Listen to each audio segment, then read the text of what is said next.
Hi, I'm Joelle Lumen, co-chair of the PGA Mentoring Committee. On behalf of the PGA, welcome and thank you for joining our panel today with musicians turned producers Tyrese Gibson and Lisa Cortes. The purpose of this event is to educate and empower students and young entertainment professionals, including up-and-coming producers of color, by sharing the experiences of two highly successful Black producers who've crossed over from the music industry into film and television. And now I'd like to introduce our moderators. For the Q&A, Gil Robertson, president of AAFCA, and Janine Rubenstein, editor-at-large at People Magazine and host of the podcast People Every Day. Thank you and enjoy the panel. This is exciting. I'm so excited to dig into this particular topic, which we don't get into a lot, right, Gil? Just the transition, that crossover period, like how it actually happens. It's really fun to be able to talk to people who have done it and get their journey and their secrets to that. Absolutely, absolutely. It's a challenge maintaining one career, but certainly being able to successfully transition into another is like Herculean. So congratulations, we'll start off saying to the both of you for being able to successfully take that leap. For sure. So why don't we kick off things with the at the beginning and talk, tell us about your journey. Tell us about what sort of triggered your wanting to take the leap and make the move and operate in both spaces. Let's start with Lisa. Yeah, just coming from what was that pivot moment from what you did before to what you're doing now? So I was so blessed to start my professional career out working at Def Jam, at Rush Management, at Mercury Records as an A&R person, as a label president. I had a label called Loose Cannon Records, but I got to a point where the ceiling was getting close for me as a woman, as a Black woman. But more importantly, this little voice said, there is something bigger. There's a bigger platform. And I realized that, you could have this great material, but if people didn't understand the language, they couldn't access the message. But with a film, and the moving media, a picture is really worth 1,000 words. And I got excited by the platform that film gave me to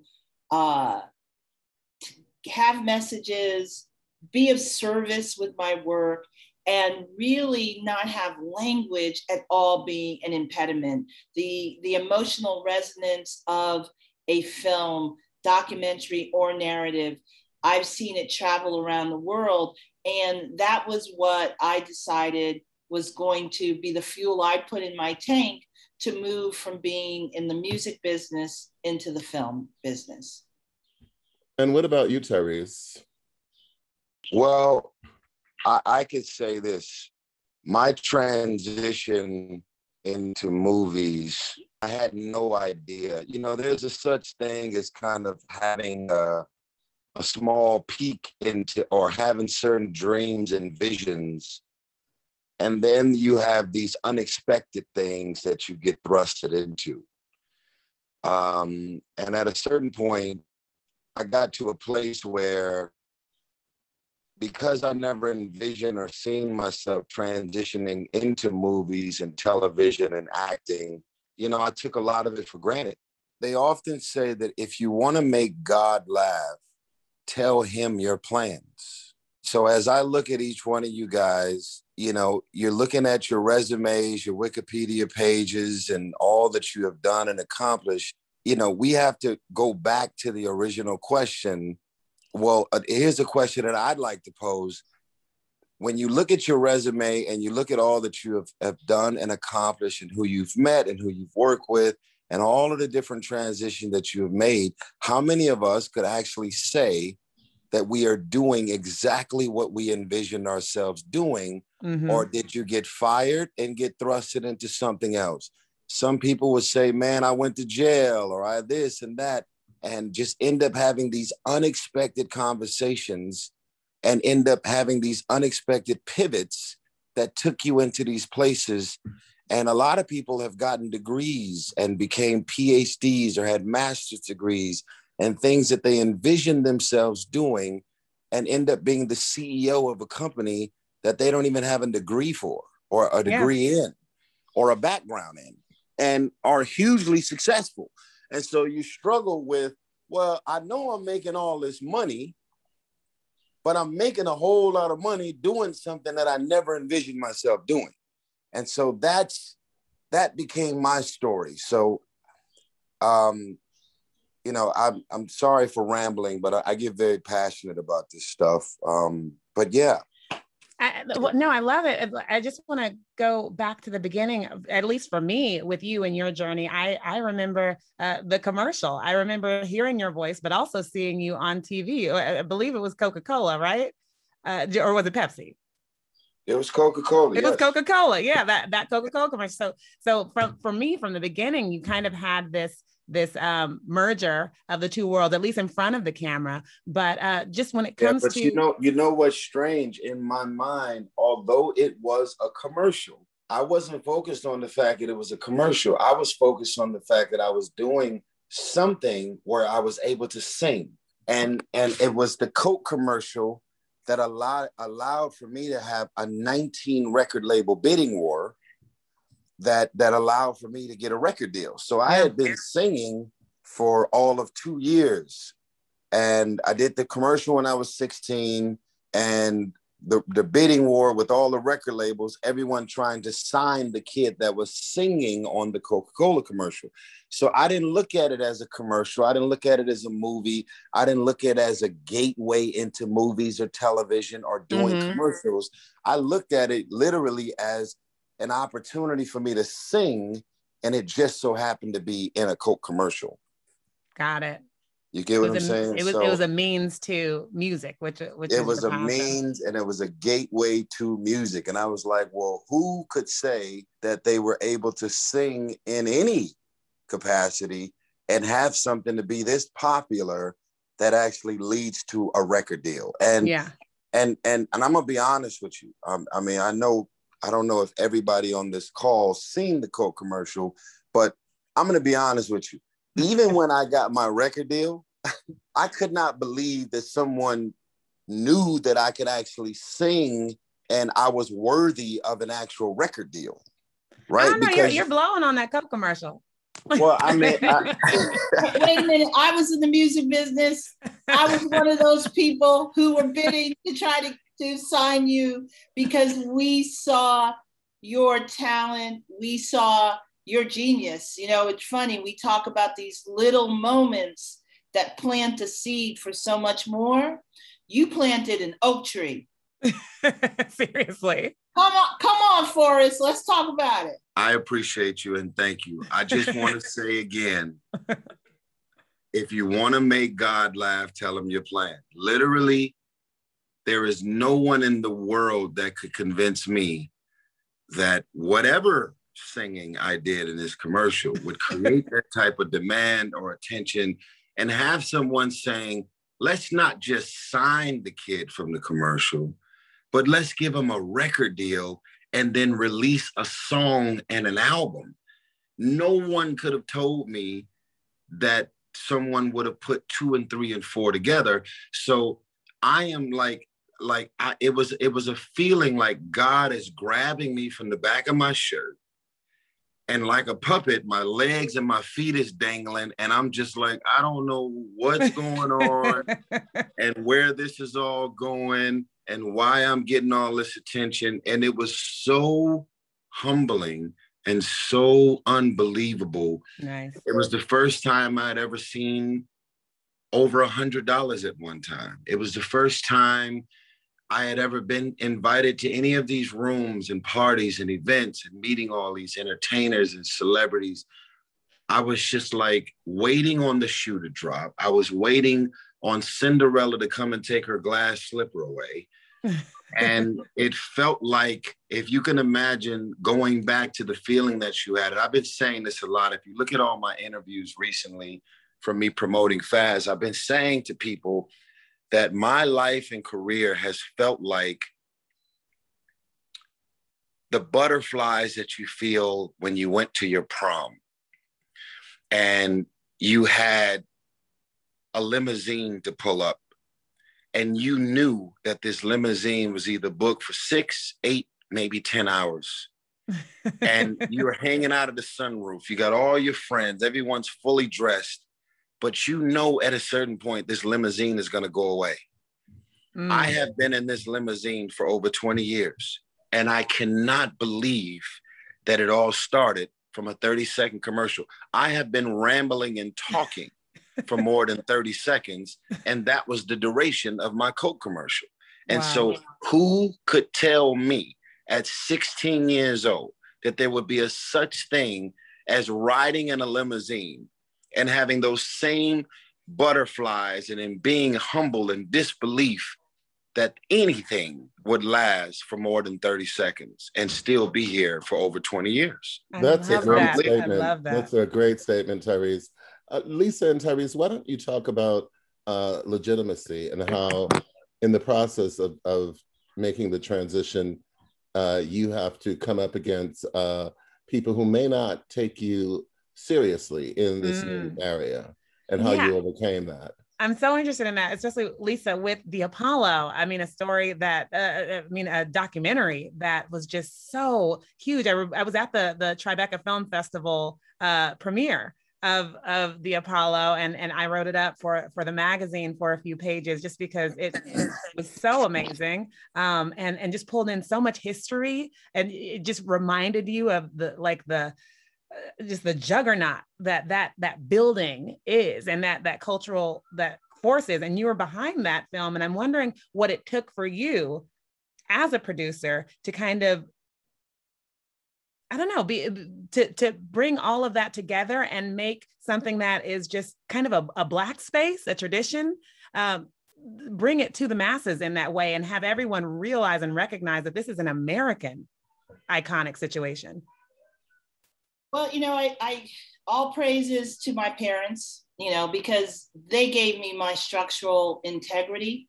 They gave me a framing to see the world and to always make certain that Blackness was centered, and that Black stories and elevating them and telling them in ways that were in keeping with the elegance and grandeur of who we are were a part of, my framing. I mean, when I left the music industry, I first worked in the narrative space for 10 years, as Lee Daniels' producing partner with films from The Woodsman and Monsters Ball to Precious. And so moving into documentaries is almost like the third of the ring cycle, so to speak. But, the connective tissue from music to narratives to docs is always like, how can I tell this story from a unique angle? How can I bring in the best people? How can I be hip hop about it? And color in and out of the lines, but always with passion, lyricism, authenticity, and keeping the hustle going. That is what we do.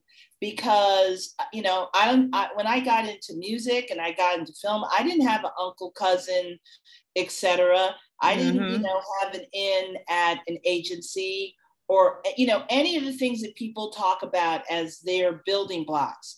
What I had was a connection to a community, strength as a storyteller, strength as a producer. Because if you can find an artist, like I did, let's say the Black Sheep, who I signed many years ago, make a record with them that's true to their vision, market that record.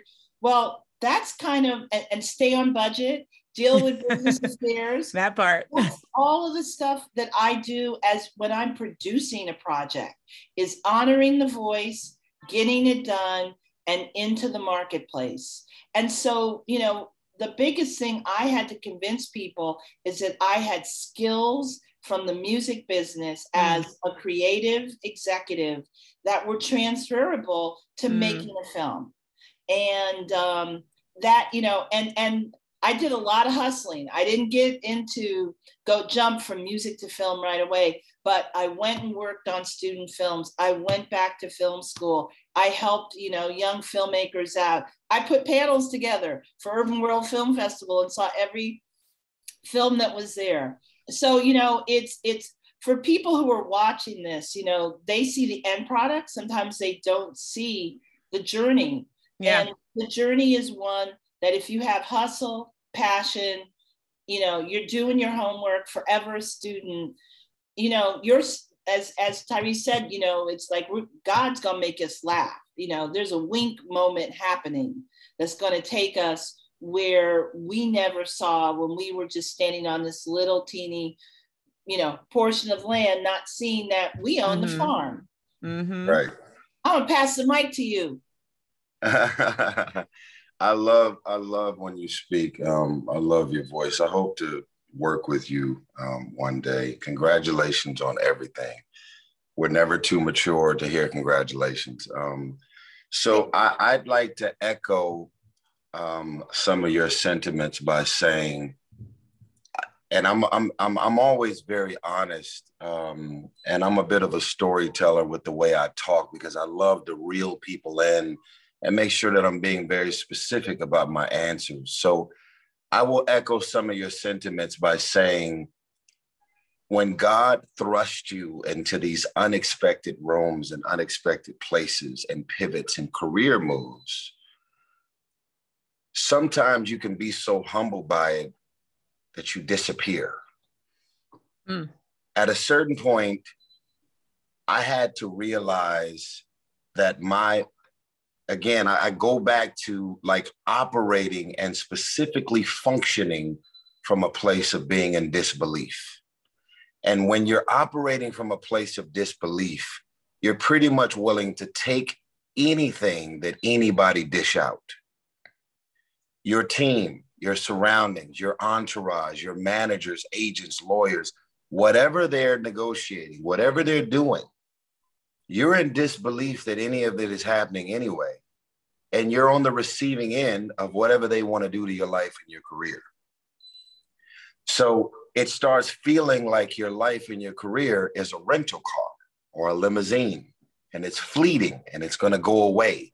The shoe is going to drop. The Cinderella shoe is going to be taken away, because you're functioning from I can't believe that it's here. And so the last thing you're going to think to do is get aggressive about protecting a blessing when it's an unexpected blessing that you never seen coming. So at a certain point, I personally had to get out of first gear, humble, disbelief, oh my God, shift into second gear and say, okay, it's been 5 years now. It's been 10 years now. The blessing and the gift, the calls, the phone calls, the opportunities are still coming in. Third gear. Now let me get out of this place of being so humble where I don't negotiate and I'm signing off on whatever they're offering and whatever they're giving and whatever projects and opportunities come my way. I can't believe that they're here, so I'm just going to say yes to everything. So then I started becoming more aggressive about no, and start negotiating then I had a kid, then I had a second kid. So everything about the paradigm in my life and career started shifting. So going back to Gil's question, how do you go from people almost making a mockery of your life and career because things are kind of happening and happening fast, to then pivoting into taking your craft serious and having people to take your craft serious? You first have to start taking your craft serious before you could expect anyone to take it serious. You first have to know and recognize and move from a place of self-worth and value before you can even allow anyone else to start respecting you and moving from a place of value. I know a lot of times people like to pivot man versus woman versus opportunities versus black man versus white woman, white, black woman. All of that is all a part of the conversation and all a part of the dialogue. But at the end of the day, I was not just a Black man, but I was a dark-skinned Black man. I didn't look like Terrence Howard. I was a dark-skinned Black man in Hollywood that did not want a Black man in a movie, let alone putting us on a movie poster, let alone paying us what we deserve to be paid, because we actually earned it and we have the respect and the credibility, to go along with it. So it's like, okay, well, I'm booking all of these movies, but then they're only paying me this. So it's kind of a cocktail of a lot of different variables. But yes, the truth is, I'm very here. I very deserve this. I move and operate as a man who knows its value. I move and operate as a man who knows his value. I am no longer okay with being on the receiving end of whatever people want to do to my life and career. And I protect myself and my choices at all cost, period. Nice. Thank y'all for listening. Everything that you just said reminds me of I interviewed Queen Latifah not too long ago, another person in music who made that big pivot. And she talked about you get like what he just said, getting to that space where these are my gifts. This is what I can do. And this is how I can apply them. All this has happened. I've made my way in this one sector, but I'm going to start taking control of this other one. And I guess I'm wondering, she pointed to Will Smith and looking at his career journey and what he did with Fresh Prince and seeing that as a rapper, in this one very specific sphere, he was able to launch a completely different world, a completely different life for himself, and then take on producing and all of that. And that is who, she's a trailblazer in her own right, but that's who she pointed to. I'm wondering who was in both of your spheres that you kind of looked to when you were doing this other thing. When you wanted to go into film, and was there a music executive that you had seen do it properly, Lisa, or with Tyrese, like just you're also producing for TV, like was there someone that you kind of were able to look to and say like, oh, okay, this is how I make that jump? Hands up, Suzanne DePass. Right? Like Suzanne DePass is the baddest boss. From Lady Sings the Blues to signing and bringing in the Jackson 5 to, the Motown's expansion into film, and then what she's done. So Suzanne DePass was my North Star. Absolutely. Wow. Nice. Tyrese, what about you? It was Tupac for me.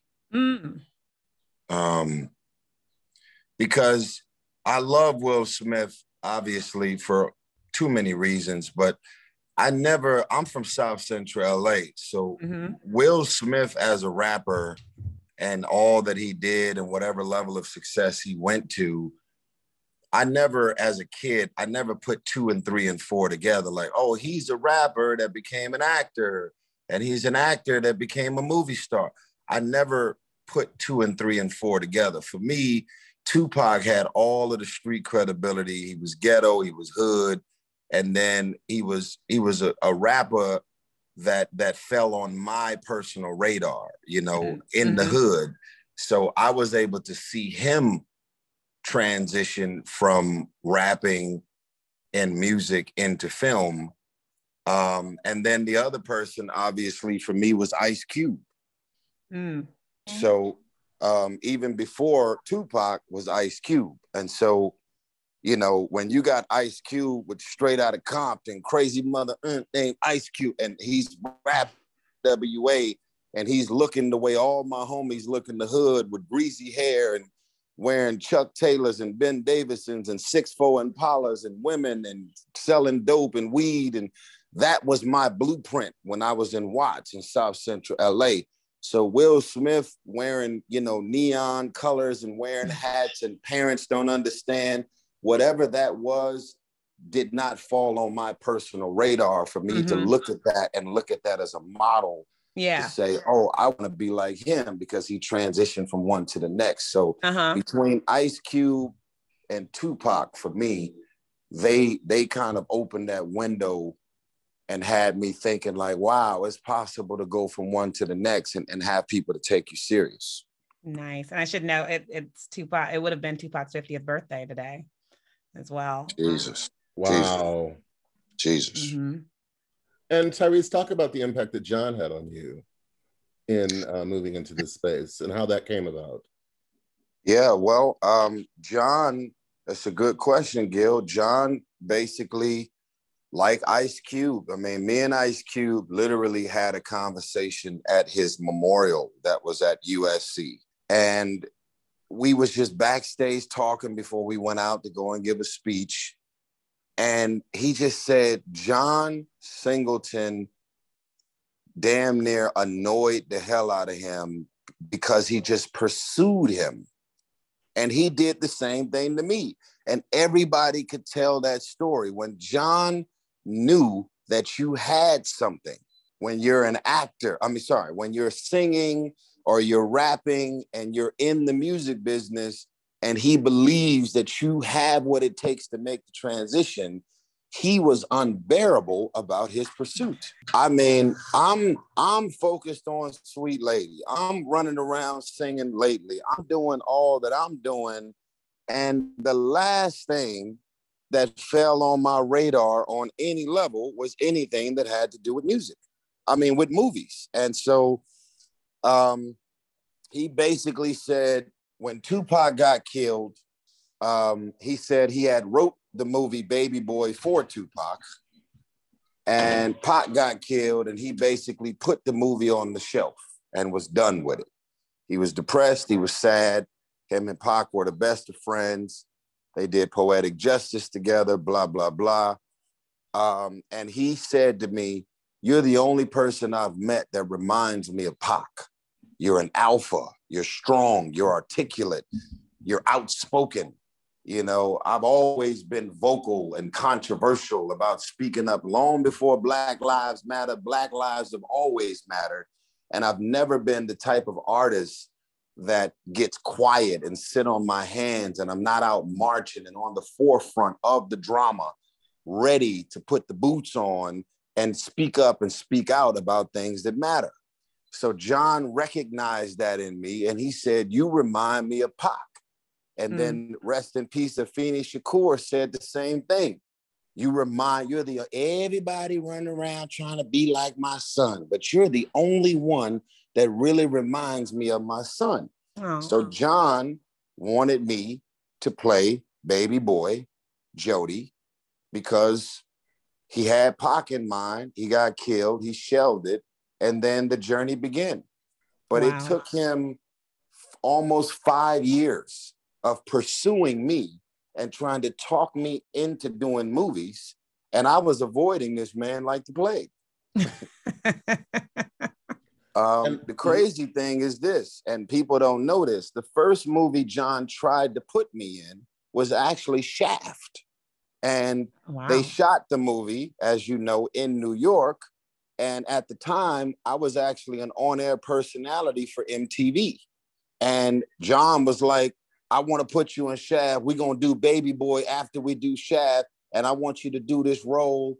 And I ended up changing my phone number because I ran out of excuses about how to avoid John Singleton, who was determined to put me in Hollywood.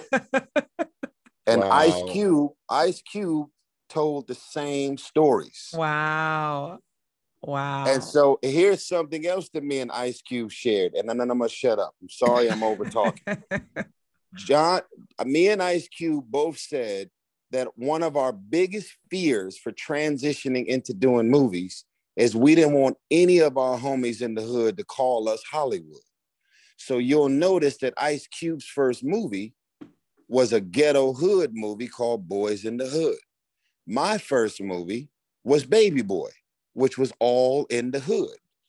So we figured that if we're going to transition into making movies and try our best to avoid our homies calling us Hollywood, then we might as well do something that's specific to being ghetto and being in the hood. And we just so happen to be putting it in a movie. Like, you couldn't have gotten me to do Transformers as my first movie because it wasn't from the hood. You couldn't have got me to do Four Brothers. Authenticity. As my first film. Mm-hmm. That was true. Smart. That was smart. Yeah. Lisa, comment about being a woman of color and how that has impacted your growth in this new space as a producer, director. Behind the scenes, yeah. Because I mean, there's so much being made of that now, of making sure that diversity is not something we're just seeing in terms of the actors, but the people who are putting these works together. Well, you know, I was raised, and what I know and believe is that's my gift to the world. You know, I think oftentimes we lean into the deficit and we don't lean into the gift. The places I've been, where I've been seen and where I haven't been seen, allows me to really bring an arsenal of talent and perspective and storytelling, whether it's, you know, producing or now directing in the doc space, and who knows what I'll be directing next. Stay tuned. But, you know, I think that there is always, you know, the part of the success, and I think, you know, what we just heard from Tyrese is about who's your team, who's your community, who do you build with and around? Because I think that is, you know, as, you know, I'm double marginalized in some people's eyes, but that's my secret sauce and my secret strength. And, you know, I think it's, and my community that I work with, we all operate on that same level. So, you know, I think oftentimes people can feel very alone. And what I say is find other people who share your vision, and they can be part of your team, and that to help amplify who you are and what you want to do. Because sometimes just you on your own is not enough. But it's always knowing that you are the gift and that you bring unique assets to any community that you're in is a very important thought to internalize, to hold on to, and to make that your mantra. Janine, we probably should transition into the mentor section of our questions for all three of our organizations, AAFCA, PGA, and the Grammy Museum, have very robust mentorship programs. I mean, it's about, you know, pulling out the next generation. Yeah, I want to, I guess, figure out when you're thinking of producing and what skills, what movements that requires, what would you say is just the biggest? If you're going into producing, you need to know this. I had to learn this on the job, or this is the biggest thing that you need to have in your arsenal if you are going to be a producer. So let's start with Tyrese, like specifically producing behind the scenes, off camera. What muscle is the strongest one to build? I'm going to tell you my little secret. I mean, I guess you can title it whatever you want to title it, producer, director, writer. The truth is, I think your biggest gift is hustle, determination, willpower, ambition. Like, it is disrespectful at this point to me for someone to say that you've made it this far because you're talented. My agents didn't book Transformers. I booked Transformers because of a relationship that I developed with Michael Bay. My agents didn't book The Fast and the Furious. I was able to hustle my way into that opportunity. And so they are the beneficiaries of being a part of these franchises that making money hand over fist. But it is the relationships that you have to hustle your way into and network your way into. And you know, someone with wisdom many years ago says that your network is your net worth. You know, so what are you worth financially? Well, what kind of circles are you moving in? And is there even an opportunity for you to change financially your bottom line if you're moving in these type of circles? And so That's a word. You know, I'm looking at all the people on this Zoom call, right? So let me just show you how God works. And this is all, again, producing. There's people right now on this Zoom call, and I'm not telling you guys how you feel or how to feel, but there are folks on this Zoom call right now who may decide, I never had Tyrese in mind for this movie or this TV show. We were on this Zoom call. His vibe, his energy, the way he spoke, it could be anything. And then I'm looking at God winking at me once again, saying, you put me in the right room, in the right situation, in the environment of the right people who never even remotely had me in mind for anything before the Zoom call. And then God winks and he says, go do your thing. And that's what this has all been. I mean, I look at, I think we should all be more responsible, in my opinion, for looking at the outcome of our lives and our careers and saying that if you really want to change the trajectory of your life and your career, Will Smith said, you can often tell how far your life and career will go based on the 5 people you spend the most time with. And the connection is, if you got a problem with your life and your career, you should have a problem with the people that you've allowed in and around your life and career. That's it. It is a direct correlation. If you go to the gym every single day, the fruits of the gym will produce itself. That network. Wait, now you're making me think. I spent a lot of time with my 6-year-old and my 10-month-old. So what does that say? We're not talking about quarantine. We're not talking about quarantine, though. We're not talking about quarantine. We're just talking about those circles, you know, because I'm like, there is just no way I should be in these movies on this scale and this franchise. And I'm aware of it now. Like at first it was like, oh my God. And then now it's like, I'm actually in it and it's very real. And you start studying and understanding the blueprint. And so I think for me, moments like this, it doesn't matter how old or young and how much longer and how much more experienced someone is in the business or what they do and what they bring to the table. This is what mentorship is. We're all pulling from each other, learning something from this conversation and dialogue. And this is all I do every day. When people follow me on Instagram, I have this overwhelming sense of wanting to give it all away. I want to show you everything. Of course, people are going to be jealous and envious and think you're showing off. But I'm like, no, I want y'all to understand that there is nothing that I have done that you can't do. And if you arrive at saying, I'll never have that, then guess what, crazy mother, you'll never have it. Wow. Lisa, what do you say? Well, I'm inspired. And I can't wait to find a project to work on with Brother Tyrese, first of all. Yes. Okay, so this is an example of how you network and hustle for people who are watching. When you are in an opportunity, you take advantage of the energy of the opportunity to plant the seed. Yeah. You know, it's tenacity. You know, I'm a Capricorn. You know, I'm not going. Yeah, Capricorn, let's go. That's right. We don't give up, Capricorns. And, you know, as a producer, we have to be tenacious. And it leads into the hustle. You know, Tyrese said it. I talked about it before. It is all, but you got to be a good hustler. Because a good hustler goes blah, blah, connects the dots and shows up.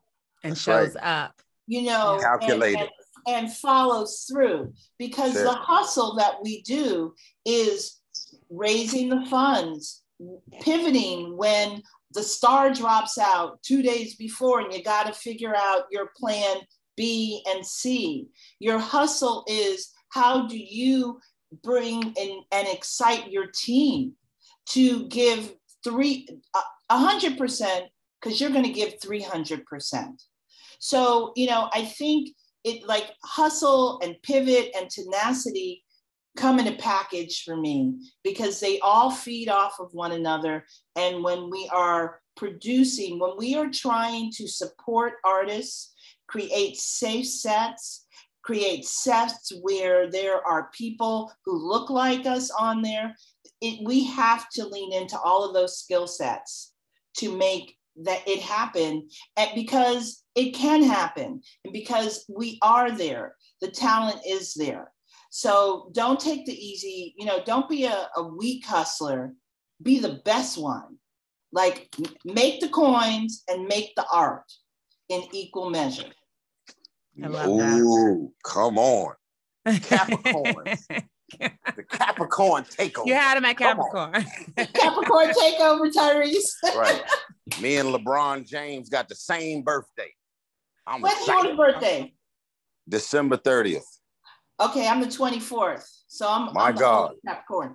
Nice, nice. See, we both deal with folks trying to mash up our birthday and Christmas gifts. I set them straight though. Boundaries.